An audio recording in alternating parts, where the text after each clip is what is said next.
Next writ or writ number 3 is a writ of prohibition.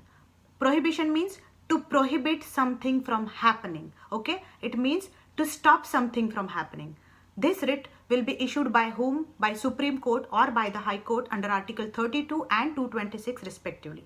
This writ will be issued against whom? It will be issued against judicial and quasi-judicial bodies and not against public authorities or any other body.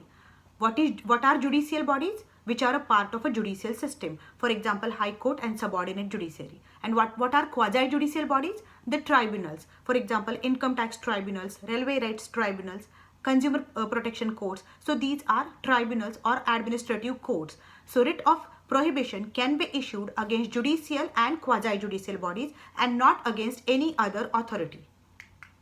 When writ of prohibition will be issued? When the lower judiciary is exceeding its jurisdiction or going beyond its jurisdiction or encroaching upon the jurisdiction of some other court, then in that case, writ of prohibition will be issued to prohibit the judiciary from usurping the power or from exceeding its powers.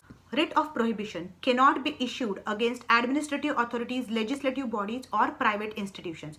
It is strictly issued against judicial and quasi-judicial bodies when they exceed their jurisdiction or try to encroach upon jurisdiction of some other court. Then writ of prohibition will be issued by Supreme Court or High Court to prohibit the lower judiciary from doing it. So writ of prohibition is all about prohibiting something.